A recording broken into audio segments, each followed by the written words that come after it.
Hello guys, देखिए आपका question number 10 तक ग्रेविटेशन के क्वेश्चन और आंसर जो है तो कंप्लीट हो चुके थे। आज क्वेश्चन नंबर 11 से करते हैं। तो देखिए क्वेश्चन नंबर 11 क्या है आपका। एक कागज की शीट उसी प्रकार की शीट को मरोड़ कर बनाई गई गेंद से धीमी क्यों गिरती है। तो अब देखिए इसका आंसर क्या है कि कागज की शीट का क्षेत्रफल अधिक होता है, जिसके कारण इस पर लगने वाले वायु प्रतिरोध का मान अधिक होता है, इसलिए इसकी चाल कम हो जाती है तथा धीमी गिरती है। जबकि उसी प्रकार की शीट को मरोड़कर बनाई गई गेंद तेजी से गिरती है, क्योंकि इसका क्षेत्रफल कम हो जाने के कारण इसके ऊपर लगने वाले वायु प्रतिरोध का मान कम हो जाता है, अतः उसी ऊंचाई से यह तेजी से गिरती है। यानी कि ये किसके ऊपर डिपेंड करता है, एरिया के ऊपर डिपेंड करता है।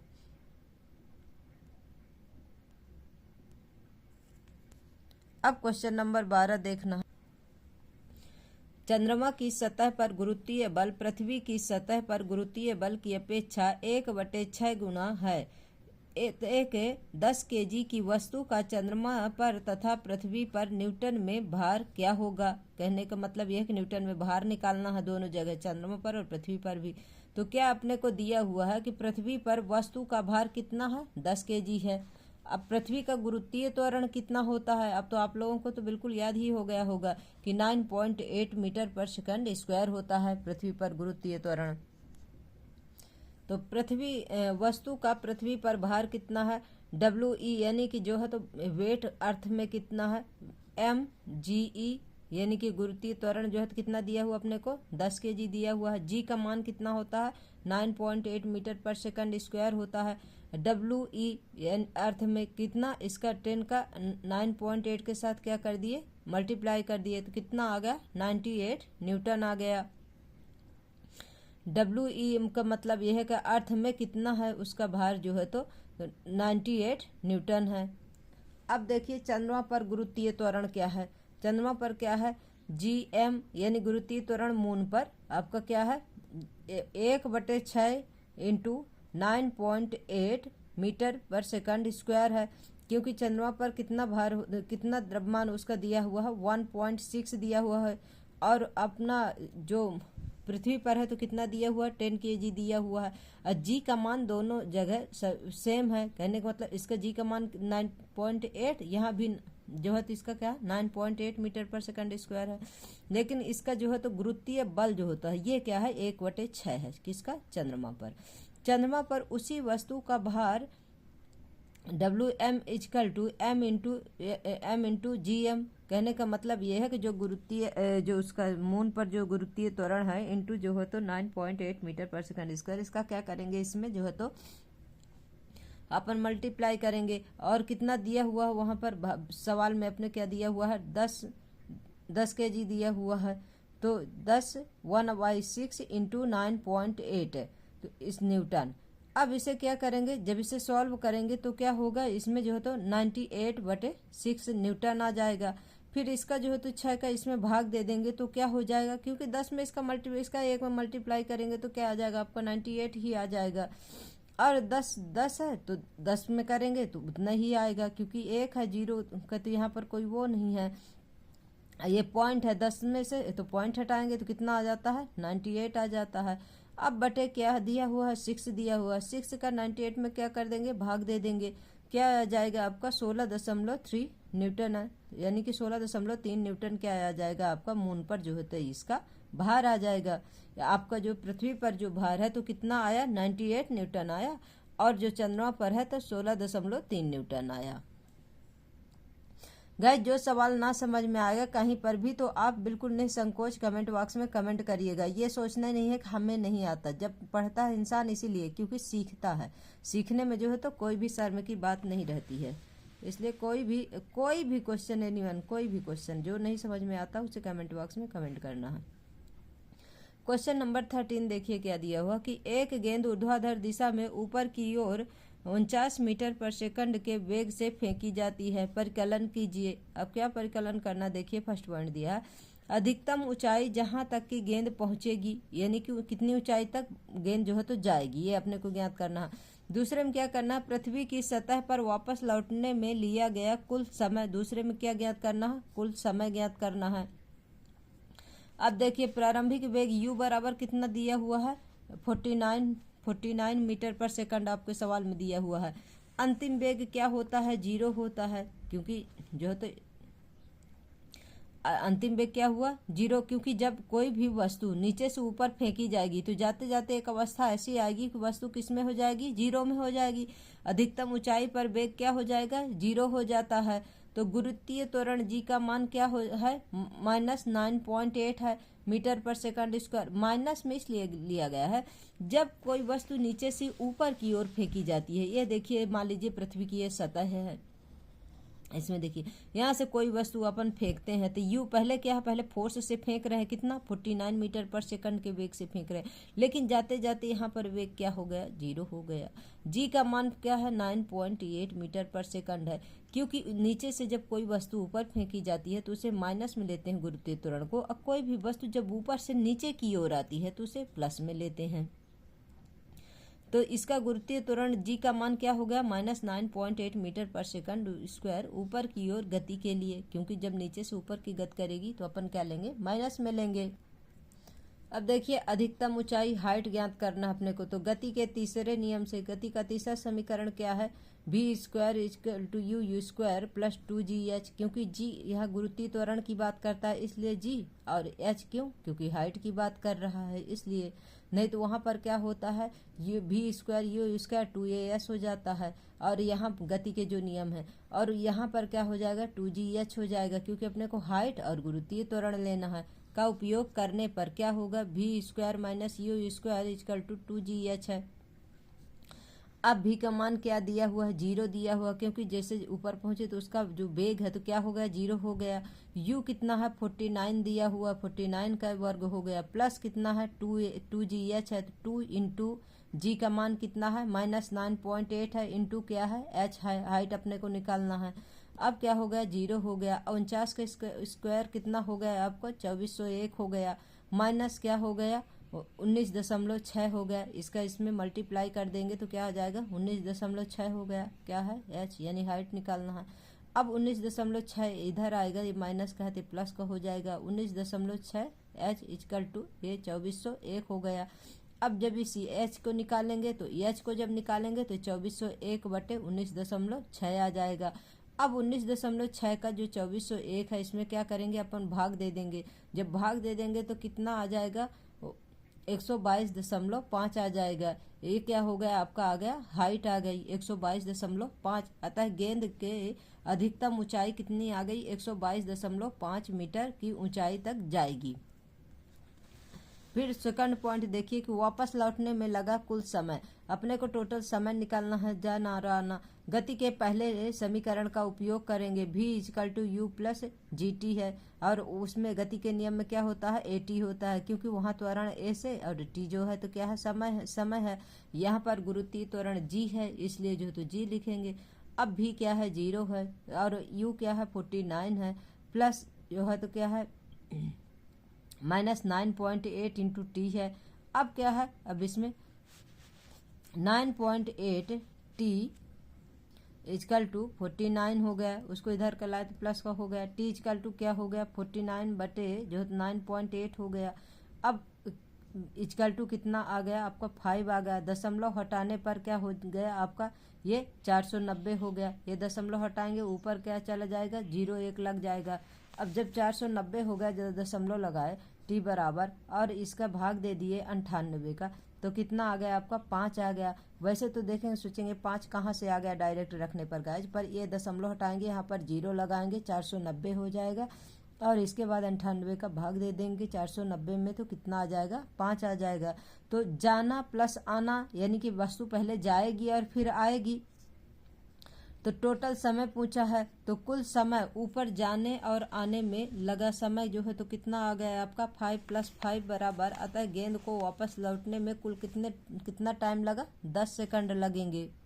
तो इसके सेकंड में मतलब जो सेकंड पॉइंट में पूछा था उसमें क्या है 10 सेकंड टाइम लगेगा, यानी कि टोटल कितना है 10 सेकंड है। अब क्वेश्चन नंबर आप 14 देखिए क्या है कि 19.6 मीटर ऊंची एक मीनार की चोटी से एक पत्थर छोड़ा जाता है, पृथ्वी पर पहुंचने से पहले उसका अंतिम वेग ज्ञात कीजिए। पृथ्वी पर पहुंचने से पहले यानी कि पृथ्वी पर जब नहीं पहुंची उसके पहले ही उसका क्या करना है, वेग ज्ञात करना है। अब दिया है, क्या दिया हुआ अपने को, क्या है गिवन, इसमें हाइट दी हुई है क्योंकि 19.6 मीटर दी हुई है हाइट। प्रारंभिक वेग क्या है, जब वहां से गिराएंगे तो प्रारंभिक वेग क्या हो जाएगा, u बराबर 0 मीटर पर सेकंड हो जाता है क्योंकि चाल का मात्रक क्या होता है, मीटर पर सेकंड होता है। पत्थर को मीनार से गिराया गया है, गुरुत्वीय त्वरण क्या होता है, G=9.8 मीटर पर सेकंड स्क्वायर होता है। अब इसमें जो है तो फार्मूला कौन लगेगा, जो है तो गति का तीसरा नियम लगेगा, v² plus u² plus 2gh है, v² minus u² plus 2gh होता है। इस पे फार्मूला प्लस नहीं है गाइस, यहाँ पर माइनस होना चाहिए, v² माइनस u² प्लस का 2gh होता है। अब देखिए क्या है कि v² इजकल टू 0, क्योंकि उसका वेग क्या है, 0 है, 0 है तो 0 हो जाएगा u का, क्योंकि प्रारंभिक वेग जो है तो प्लस क्या है 2 है तो इसलिए 2 हो जाएगा। g का मान क्या है 9.8 है इसलिए 9.8 हो जाएगा। हाइट कितना दिया हुआ अपने को, 19.6 मीटर दिया हुआ है इसलिए 19.6 मीटर हो जाएगा। अब v² बराबर, क्योंकि वेग निकालना है अपने को, तो इनका सबको जब मल्टीप्लाई करते हैं तो कितना आ जाता है, इतना आ जाता है अपने को 384.16 आ गया। अब 384.16 जो है तो ये वर्ग हटाएंगे तो क्या है, ये वर्ग का चिन्ह आ जाएगा। जब वर्ग का चिन्ह आ जाएगा तो इसके अंदर ये हो गया। तब ये जो आपको जो है तो 384.16 जो दिया हुआ है तो ये किसका वर्ग होता है, तो ये v बराबर 19.6 मीटर पर सेकंड यानी कि 196 का वर्ग हो जाएगा। कितना, ये आपका 384.16 हो जाएगा। इसलिए v का मान कितना आ जाएगा आपका 19.6 मीटर पर सेकंड आ जाएगा। ये देखिए v बराबर कितना आ गया, 19.6 मीटर पर सेकंड आ गया। अतः पृथ्वी पर पहुंचने से ठीक पहले पत्थर का अंतिम वेग कितना होगा, 19.6 मीटर पर सेकंड है। अब क्वेश्चन नंबर 15 देखिए, कोई पत्थर ऊर्ध्वाधर दिशा में ऊपर की ओर 40 मीटर पर सेकंड के प्रारंभिक वेग से फेंका गया है। g बराबर 10 मीटर पर सेकंड स्क्वायर लेते हुए ग्राफ की सहायता से पत्थर द्वारा चली गई कुल दूरी कितनी होगी। अब इसमें जो तो कुल दूरी, फिर इसमें दूरी बोलेगा तो कुल दूरी यानी अपने को क्या निकालना है, हाइट ही निकालना है, इस बात को ध्यान रखिएगा। तो गति के तीसरे नियम से फिर वही v² is equal to u² minus 2gh हो गया। v बराबर क्या है, 0 है, u बराबर क्या है 40 मीटर पर सेकंड है, g बराबर अपने को क्या दिया हुआ है 10 मीटर पर सेकंड है, पर नीचे से ऊपर की ओर जा रहा है इसलिए माइनस ले लेते हैं। कहीं पर कभी कभी g का मान 10 मीटर पर सेकंड दिया रहता है, कभी कभी 9.8 दिया रहता है। तो अपने को जो है तो जो सवाल में दिया रहेगा वही रख के सॉल्व करना है। h अपने को यानी दूरी अपने को निकालना है, हाइट निकालना है। अब वेग निकालने इसलिए v² is equal to u² minus 2gh हो गया। v कितना अपने पास 0 है क्योंकि स्टार्टिंग जो है तो क्या हो गया 0 हो गया, माइनस के कितना हो गया 40 का स्क्वायर हो गया।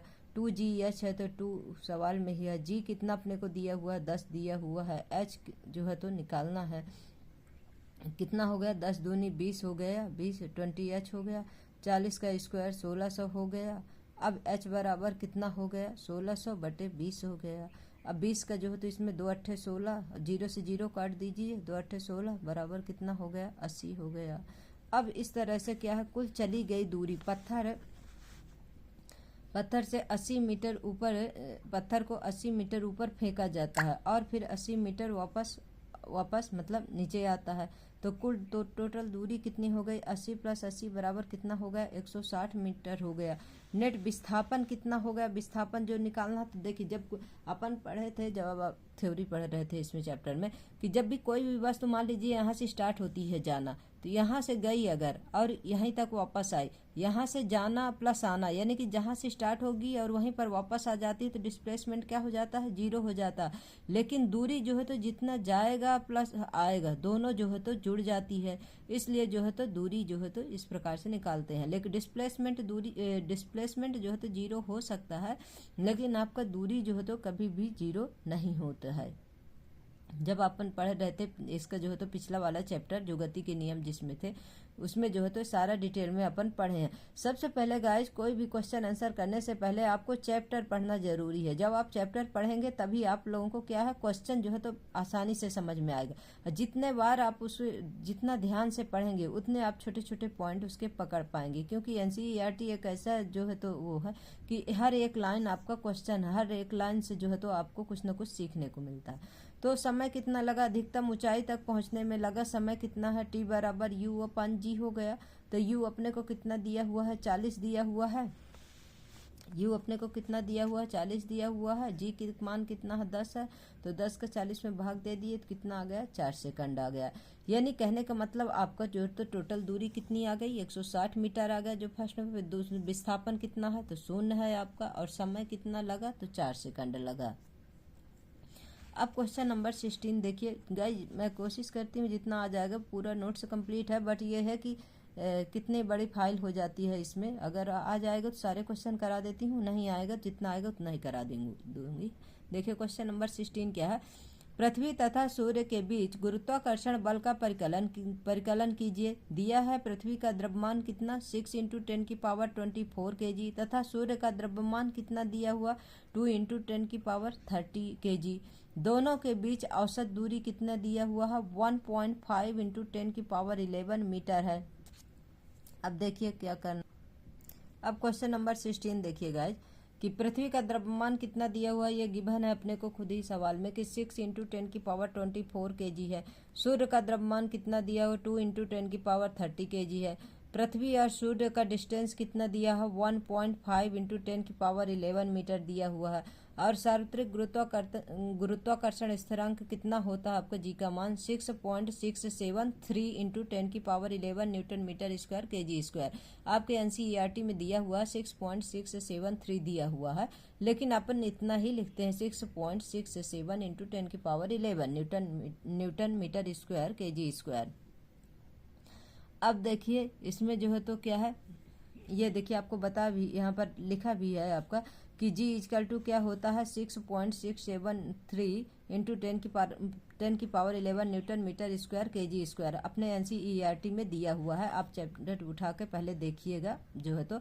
लेकिन सवाल जब सॉल्व करते हैं तो अपन इतना मान लिख देते हैं कि 6.67 × 10⁻11। अब देखिए इसका फार्मूला क्या होता है। सबसे पहले F = G MEMS, ME आपका जो है तो अर्थ है और यहाँ क्या है, सन है, बटे d², यानी आपका जो है तो क्या है, ये त्रिज्या है, दूरी है। अब F = जो है तो क्या है आपका, G का मान कितना दिया हुआ है, G का मान दिया हुआ है 6.67 × 10⁻11 न्यूटन मीटर स्क्वायर kg स्क्वायर। ME अर्थ का दिया गया कितना है, 6 × 10⁻24 kg। आपका सूर्य का कितना दिया हुआ है, 2 × 10⁻30 kg। और आपको दूरी या डिस्टेंस कितना दिया हुआ है, 1.5 × 10⁻11 मीटर स्क्वायर। इतना तो अपने को सब कुछ सवाल में ही दिया हुआ है, बस इसे लिखना आना चाहिए कि हमें किस तरह क्या लिखना है, किस तरह रखना है। अब इसके बाद सॉल्व करना है। देखिए तो कैसे करते हैं। अब तो आप लोगों को ये चीज़ समझ में आ गया होगा कि जो ये 24 दिया है, 11, ये जो इनके जो पावर होती हैं, और जो जब इनका बेस समान होता है तो पावर क्या होती है, अगर प्लस में है तो जुड़ गया, माइनस में है तो घटेगा। इस चीज़ को ध्यान रखिएगा। अब देखिए क्या है आपका 6 पॉइंट, इसको ले लेंगे पॉइंट, इनको सबको जो ये पावर है इनको अलग कर देते हैं और जो ये संख्याएं उन्हें अलग कर लेते हैं। देखिए तो 6.67 × 10⁻11 है। फिर क्या है, इंटू, देखिए यहाँ न्यूटन मीटर स्क्वायर है, kg स्क्वायर है, तो 1 kg से 1 kg ये कट गया, 1 kg से 1 kg ये कट गया। आपका ये मीटर स्क्वायर है, ये मीटर स्क्वायर से मीटर स्क्वायर कट जाएगा, तो क्या बचेगा, न्यूटन बचेगा, क्योंकि अपना जो आंसर किस में आ रहा है, न्यूटन में आ रहा है। इसलिए इनका सबका रोल खत्म हो गया, बचा के अपने पास न्यूटन बचा है। अब देखिए क्या है, ये जो है 6.67 × 10⁻11 इंटू जो है तो 12 हो गया, क्योंकि ये 6 का 2 के साथ मल्टीप्लाई हो जाएगा, 12 हो जाएगा। ये सब की पावर जो है तो सेम है, 10 है, इसलिए 10 कॉमन ले लेते हैं। और इसमें जो है तो क्या है, ये 24 और 30 क्या है, प्लस में है, तो इसे प्लस में है, और ये क्या है, -11 में है, बटे 2.25 × 10 की पावर जो होते 11 × 2, कहने का मतलब इसका इसके साथ 11 का 2 के साथ मल्टीप्लाई हो जाएगा, तो कितना हो जाएगा, 10 की पावर 22 हो जाएगा। यानी 11 दूनी 22 हो जाएगा। ठीक है, ये बात समझ में आ गई होगी आपको। अगर नहीं समझ में आएगा गाइस तो जरूर आपको इतना अच्छे से बता रही हूँ कि ये जिसको कुछ नहीं आता होगा गाइस तो भी उसको आ जाएगा ये। अब देखिए क्या है, f बराबर जो है तो क्या है 6.67 इंटू 10 की पावर ये -11 है, जैसा वैसे रखना है, इंटू 12 है, इंटू जो है तो ये क्या है आपको ये 24 और 30 को प्लस कर देंगे तो कितना हो जाता है 54 हो जाता है, और ये माइनस का है तो -11 कर देंगे। बटे में क्या है 2.25 इंटू 10 की पावर 22 हो गया, 11 दूनी 22 हो गया। ठीक है, अब तो अच्छे से समझ में आ रहा होगा। f बराबर क्या है 6.67 इंटू, बस कुछ नहीं करना, इसे रखते जाना है, पावर को जो है तो उसको जो है तो जो जिससे कट रहा काटते जाना है, इंटू 12 जो हो गया, इंटू 10 की पावर कितना बचा अपने पास 43 बचा, क्योंकि ये 54 माइनस 11 है तो यहाँ पर क्या 11 माइनस हो गया तो कितना बचा 43 बचा। नीचे क्या है 2.25 इंटू 10 की पावर 22 है। अब देखिएगा गाइस इसके बाद क्या है आपका f इजकल टू जो है तो 6.67 इंटू 12 इंटू 10 की पावर ये 43 जो है, ये जो 22 है, ये 10 की पावर 22 है। 10 की पावर 22 को जब ऊपर ले जाएंगे तो क्या हो जाएगा माइनस में हो जाएगा, क्योंकि आपको जब पहले इसके पहले जो सवाल सॉल्व कराई थी उसमें बताई थी कि अगर जो नीचे प्लस में है तो ऊपर जाएगा तो माइनस का हो जाएगा, नीचे माइनस में है तो ऊपर जाके प्लस का हो जाएगा। तो माइनस, अब इसमें जो 43 में आप 22 को माइनस कर दीजिए तो कितना बचेगा आपके पास 21 बच जाएगा। तो इसलिए f इजकल टू कितना हो जाएगा आपका 80.04 हो जाएगा। इसका इसके साथ क्या करेंगे आप मल्टीप्लाई कर देंगे, मल्टीप्लाई करेंगे तो 80.04 बटे क्या है 2.25 आ जाएगा, इंटू जो है तो 10 की पावर 21 आ जाएगा, क्योंकि 21 बचता है।